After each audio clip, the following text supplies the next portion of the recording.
Because charts, graphs, and images are commonly included as content in a video production, it is important to follow accessibility best practices with your use of narration, fonts, contrast, and color.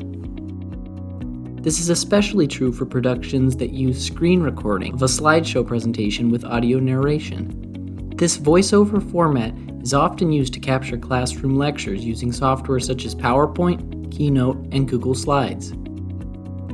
To reach students with visual disabilities, read aloud important content written in your slides and describe figures and visual aids. This allows the audio track, transcript, or caption to offer another way to distinguish visual elements.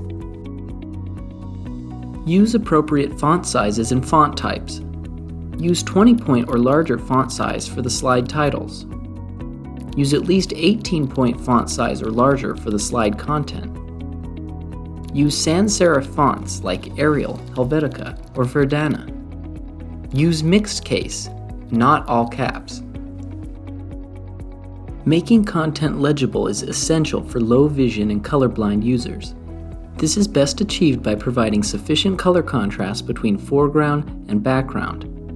Guidelines state the visual presentation of text must have a contrast ratio of at least 4.5 to 1 for normal text and 3 to 1 for large and linked text.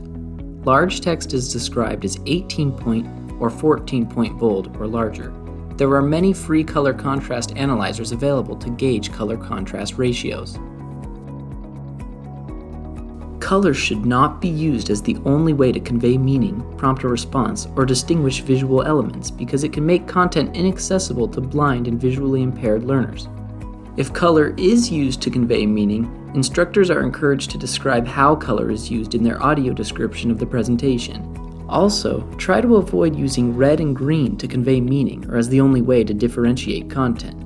Users who have color blindness benefit when information conveyed by color is available in other visual forms. Add labels or patterns to distinguish content in charts or graphs and include this information in a legend. Follow these best practices to make your course content more accessible.